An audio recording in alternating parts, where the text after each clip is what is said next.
Assalamualaikum warahmatullahi wabarakatuh. Saya Ajijah Nora Saragi, CGP Angkatan 9. Kali ini saya akan melakukan wawancara pada tugas demonstrasi kontekstual modul 31, yaitu tentang pengambilan keputusan berbasis kebajikan sebagai pemimpin. Selamat menyaksikan.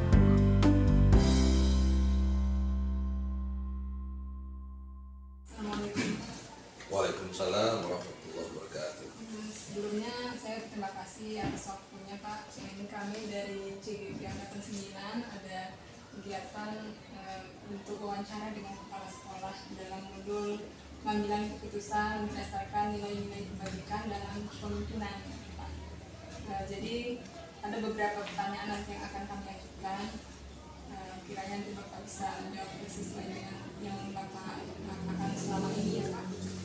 Yang pertama itu Pak, selama ini bagaimana Bapak dapat mengidentifikasi kasus-kasus yang merupakan dilema etika atau rujukan moral? Dalam menentukan kasus itu, apakah dia paradigma dilema etika atau rujukan moral, saya melihat dari kasusnya. Jadi kalau kasus ini setelah saya lihat, misalnya persoalannya adalah benar dan benar, berarti saya kategorikan dia sebagai dilema etika.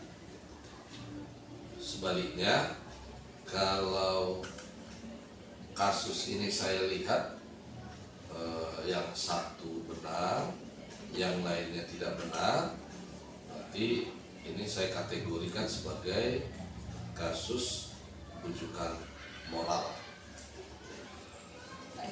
Jadi ada yang Bapak lihat dari dilema kita itu benar dan benar, dan rujukan moral itu ada benar dan ada yang masih berantak gitu ya Pak.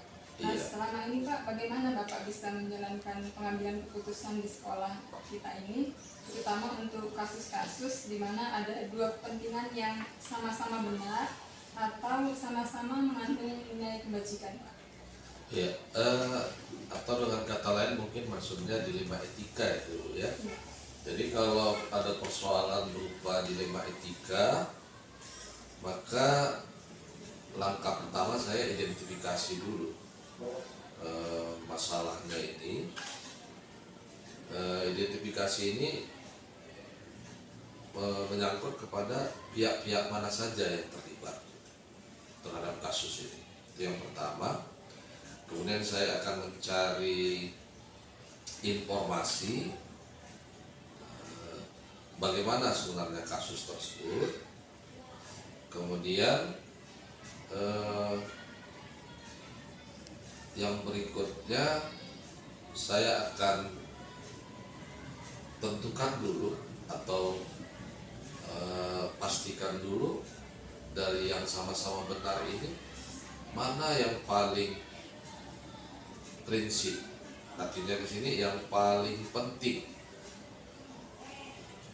Jadi yang paling penting berarti berbicara kepada ujung-ujungnya kepentingan anak didik pada murid. Jadi kalau yang paling penting pada murid, inilah yang saya anggap sebagai suatu keputusan. Tapi begitu nanti ada langkah-langkah selanjutnya untuk memastikan hal-hal tersebut. Jadi tadi ada identifikasi masalah dulu ya Pak? Iya. Nah berarti langkah-langkah atau prosedur apa yang biasanya Bapak lakukan? Kalau prosedurnya tadi yang pertama saya identifikasi, kemudian saya cari informasi siapa-siapa yang terlibat, kemudian bagaimana permasalahannya, kemudian saya akan tentukan mana yang paling penting. Paling penting di sini berarti menyangkut kepada anak didik atau murid. Kemudian berikutnya saya akan tentukan satu keputusan berdasarkan yang paling penting tersebut. Baru saya akan refleksikan ini saya memanggil pihak-pihak yang terlibat untuk bermusyawarah, kemudian memanggil orang-orang yang kompeten, yang paham juga tentang kasus tersebut untuk sama-sama memberikan masukan, barulah keputusan itu nanti diambil, dan saya tekankan untuk sama-sama menjalankan sesuai dengan keputusan yang sudah diambil. Berarti ketika memutuskan ada refleksinya lagi ya Pak? Iya, direfleksikan. Kemudian Pak, kira-kira apa aja hal-hal yang merupakan tantangan dalam pengambilan keputusan dalam kasus-kasus dilema etika tersebut? Tantangannya yang paling besar adalah suatu proses menjalankan keputusan yang sudah direfleksikan bersama. Artinya terkadang keputusan yang sudah dimusyawarahkan ini kan harus diambil satu keputusan yang lebih penting berdasarkan refleksi yang dilakukan. Tetapi mungkin ada pihak yang merasa karena itu bukan jawaban dari persoalan yang dialaminya, bisa saja pihak tersebut tidak mau menjalankannya. Nah, inilah tantangan terbesar. Jadi adanya pihak yang awalnya sudah sepakat tapi tidak 100% menjalankan keputusan tersebut. Itu pada proses ya Pak? Iya. Itu pada prosesnya. Kemudian Pak, apakah dalam pengambilan keputusan ini ada jadwal tertentu dalam penyelesaian dilema dan dalam etika itu, atau Bapak langsung menyelesaikan di tempat, atau mungkin ada bentuk prosedur seperti apa yang biasanya dijalankan? Dalam menyelesaikan kasus saya tidak langsung menyelesaikan di tempat tersebut, tapi kalau dikatakan jadwal mungkin tidak terjadwal secara spesifik gitu, tapi saya menggunakan langkah-langkah dulu. Jadi jadwalnya itu berupa prosedur. Yang pertama, saya telaah atau saya identifikasi dulu permasalahan itu. Itu langkah pertama. Artinya identifikasi ini bisa melihat pihak-pihak mana saja yang terlibat, kemudian apa sebenarnya permasalahannya, inilah identifikasinya. Kemudian yang berikutnya saya akan tentukan dulu, menitik beratkan yang mana yang paling penting bagi anak didik. Jadi dari dua persoalan yang benar ini, yang mana yang paling benar yang menyangkut kepada kebaikan atau menyangkut kepada anak didik. Itu prosedurnya. Kemudian saya akan putuskan atau saya ambil satu keputusan yang mana yang paling baik tadi, kemudian saya refleksikan bersama. Jadi saya panggil pihak-pihak yang terlibat, kemudian pihak-pihak yang bisa memberikan masukan karena dia tahu persoalan tersebut, kemudian dimusyawarahkan, barulah diambil keputusan tersebut untuk dijalankan. Baik Pak, berarti semua keputusan itu pada akhirnya berpihak pada anak didik ya Pak ya? Iya. Kemudian Pak, adakah faktor atau seseorang yang selama ini mempermudah atau membantu dalam pengambilan keputusan dalam kasus-kasus dilema etika Pak? Yang mempermudah menurut saya adalah pihak-pihak yang terlibat, itu yang pertama. Karena pihak-pihak terlibat ini mau mencari solusi secara bersama-sama. Karena kalau pihak yang terlibat hanya terus bertentangan, nggak mau mencari solusi, ini kan hal yang susah untuk menyelesaikannya. Kemudian pihak-pihak yang memberikan dukungan, ini bisa dari tim manajemen, misalnya dari wakil kepala sekolah, atau mungkin dari orang tua siswa, atau dari komite sekolah. Jadi mungkin bisa juga menjadi pihak-pihak yang memberikan bantuan menyelesaikan persoalan tersebut. Baik Pak, mungkin ini pertanyaan terakhir ya Pak, dari semua hal yang sudah Bapak sampaikan. Kira-kira pembelajaran apa yang biasanya Bapak bisa ambil sebagai refleksi dalam pengalaman ini mengambil keputusan dilema etika? Pengalaman yang bisa saya ambil dalam menyelesaikan persoalan dilema etika adalah setiap persoalan itu harus kita cari mana yang paling penting bagi anak didik. Itu yang pertama. Nah, untuk mencarinya ini adalah dengan melibatkan semua pihak, yaitu pihak-pihak yang terlibat, pihak-pihak yang dapat memberikan masukan dengan jalan bermusyawarah. Jadi setiap persoalan kalau kita musyawarahkan dengan baik, pasti persoalan tersebut akan mendapatkan jawaban yang lebih baik. Baik Pak, terima kasih atas waktunya. Semoga pengalaman Bapak dalam pengambilan keputusan ini bisa memberikan inspirasi untuk kami. Terima kasih Pak. Terima kasih.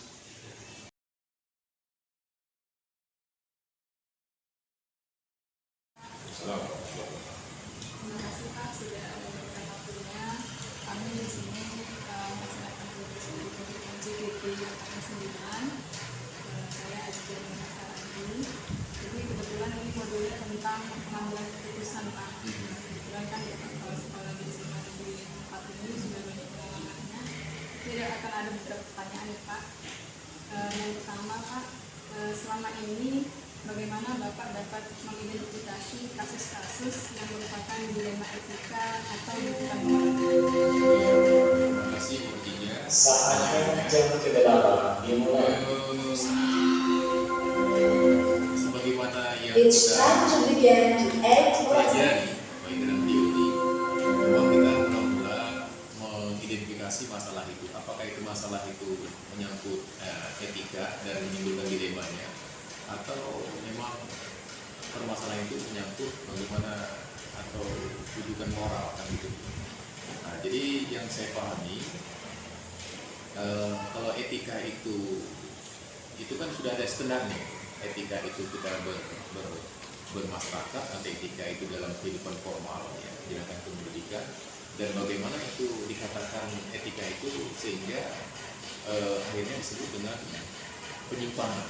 Nah, itulah yang kadang-kadang kita selalu menghadapi dengan jujukan moral itu atau yang bisa menyimpang daripada etika itu sendiri. Jadi intinya adalah etika itu kita pahami, kita identifikasi sehingga jangan sampai itu melanggar atau penyimpangan dan akhirnya kita melanggar daripada moral yang kita hadapi sendiri. Intinya rujukan moral itu jangan sampai kita melupakan eksistensi etika itu sendiri. Jadi tentang dilema etika itu berarti kan Pak kasusnya benar-benar kalau bukan moral itu kan berarti ada benar ada salah gitu. Iya. Pak, selama ini kan Pak, bagaimana Bapak mengambil keputusan di sekolah ini, terutama untuk kasus di mana ada dua kepentingan Pak yang sama-sama benar atau sama-sama mengandung nilai kebajikan? Iya. Pengalaman kita ya berdasarkan juga ilmu yang kita ketahui bahwasanya kita sering berhadapan, tapi kita nggak boleh anggap enteng, ya, karena ternyata juga masalah-masalah itu memang kita pikirkan secara rasional, ya dua-dua benar. Tapi dalam rangka untuk mengambil keputusan sehingga kita jangan sampai merugikan orang-orang yang memajukan atau menghadapan masalah itu sehingga terugikan, ya kita hati-hati. Ya, pertama memang kita mengidentifikasi lah kita masalah-masalah yang dua-dua tadi dianggap benar, ya secara objektif tentunya dan secara fakta. Nah, jadi ketika itu sudah kita pahami dan kita pelajari, ya yang tadi kita lihat masalah itu merasa dua-dua benar, ya tinggal bagaimana kita hati-hati, dan mengambil keputusan sehingga masalah yang kita putuskan itu tidak merugikan atau tidak menjalimi daripada orang-orang yang menghadapi masalah. Jadi sebenarnya kita harus arif dan bijak, ya, tanpa gegabah, tapi juga nggak boleh anggap enteng, ya. Tapi juga harus mengutamakan prinsip-prinsip yang mengedepankan ya nilai-nilai kebenaran tadi. Mana yang dominan kebenarannya, yaitu adalah situ hati-hati. Intinya tidak boleh anggap enteng dan kita harus cermat dengan fakta dan objektivitas yang baik. Oke Pak, jadi kita Bapak berharap supaya kita putusan tidak ada yang dirugikan. Tidak juga. Kira-kira Pak, langkah-langkah yang biasa Bapak lakukan untuk supaya tidak ada yang dirugikan dari hasil identifikasi masalah-masalah itu apa saja? Kalau itu terjadi di dalam antara individu, ya, atau di antara individu, memang kita harus panggil. Kalau itu terjadi terhadap kelompok dengan kelompok, ya kita panggil. Ya tentunya kita secara adil dan bijak untuk mendengarkan masalah-masalah yang terjadi. Lantas kita sebagai orang yang dipercayakan untuk mengambil keputusan, ya memang hati-hati. Lagi-lagi memang kita tidak boleh gegabah. Intinya adalah memang betul-betul lah kita mengidentifikasi masalah itu secara fakta dan objektif.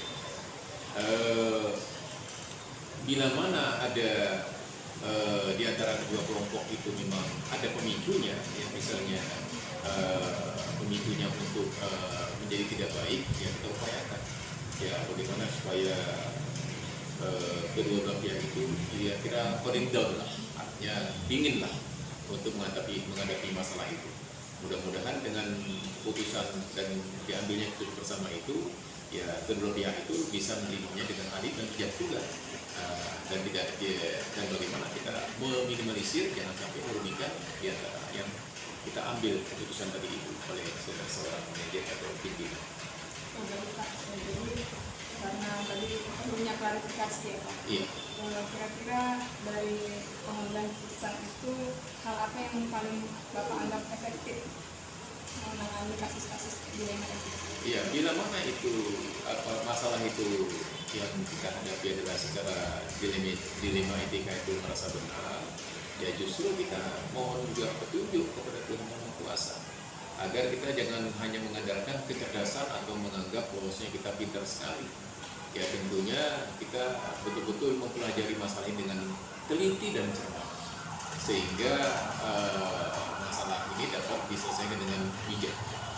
Bila mana itu misalnya bisa masalah itu dihadapkan kepada kekeluargaan, ya kita kedepankan kekeluargaan. Tapi dua-dua lah kita pakai.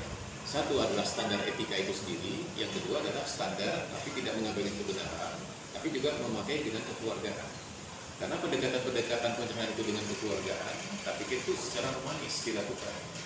Tetapi tidak mengabaikan keetikaan itu, masalah yang sesuai dengan standar itu diabaikan. Nah, jadi intinya ya bagaimana kita memberikan solusi yang terbaik sehingga memberikan bimbingan-bimbingan yang komprehensif dan terjadinya secara minim persisihan di antara kedua belah pihak. Dari pengalaman Bapak mengambil keputusan, kira-kira apa tantangan yang Bapak hadapi menghadapi kasus tersebut? Ya sering memang kita sebagai pengalaman kita diamanahkan di pelajaran hukum pendidikan ini. Terutama adalah etika-etika secara umum kita ketahui bahwasanya itu memang kadang-kadang kita dihadapkan kepada batin. Ya. Etika ini baik sekali, bagaimana ini jangan dilanggar dan lain. Tapi ada juga kadang-kadang kita dihadapkan kepada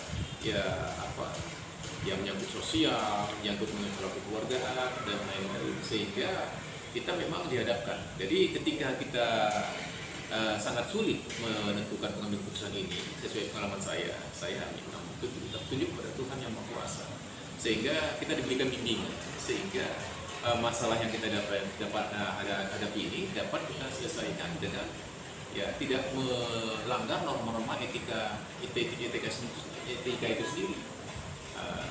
Jadi saya selalu mengandalkan ya secara spiritual ya minta petunjuk dan bimbingan kepada Tuhan Yang Maha Kuasa sehingga masalah-masalah ini dapat kita atasi dengan arif dan bijak dan tidak semata-mata mengandalkan kecerdasan atau pintaran kita semata-mata. Kalau memang kita perlukan, kita libatkan kolektif kolegial ya teman-temannya itu, kita minta pendapat dengan kawan-kawan yang satu kerjasama kita.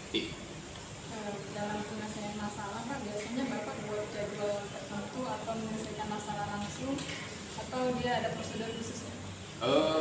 Standar operasional prosedur kita itu ya prinsip kita itu kalau memang kira-kira bisa diselesaikan dengan cepat, bijak dan benar, ya kita memang harus kita selesaikan pada waktu hari itu juga. Tergantunglah melihat masalah bobot permasalahan. Ya, jadi bobot masalah itu ada yang ringan, sedang dan berat. Nah, tergantung itu. Kalau memang ringan dan sedang dan memang bisa diselesaikan pada waktu itu hari itu juga, ya syukur kita kepada Tuhan. Tetapi kalau memang tidak bobot, ya berat masalahnya itu dan memang itu diperlukan kepada stakeholder atau teman-teman tim dan lain-lain, ya kita butuh waktu. Tapi prinsip dasarnya kalau bisa kita selesaikanlah pada waktu itu juga dengan seminimal mungkin ya menimbulkan dampak negatif daripada keputusan yang kita ambil.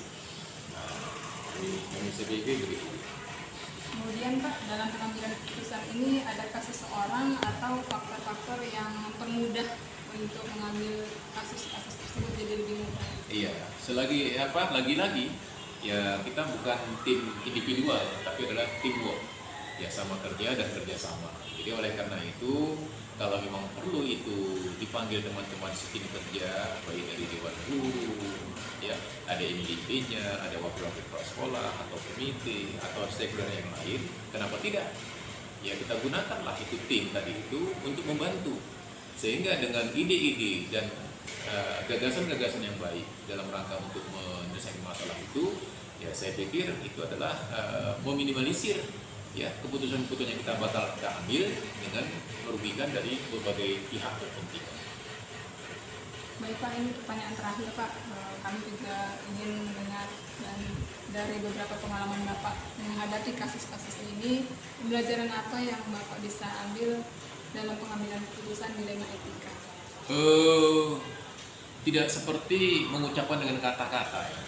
Kadang-kadang kita menyelesaikan masalah dengan dilema etika ini jangan hanya dengan kata-kata, jangan merasa kita hebat sekali dan merasa pintar sekali, jago sekali. Sesungguhnya di atas langit ada langit.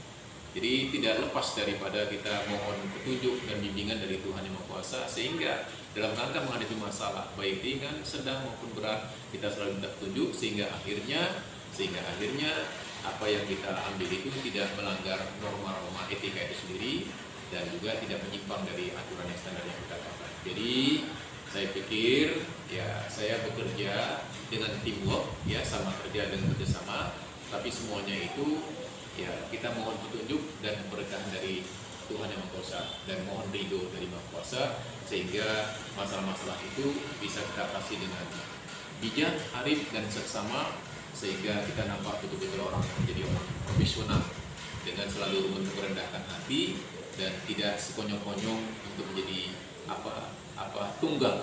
pemain tunggal untuk menjadi pembuat keputusan bersama. Baik Pak, terima kasih banyak atas waktunya sudah berbagi pengalaman dalam pengambilan keputusan.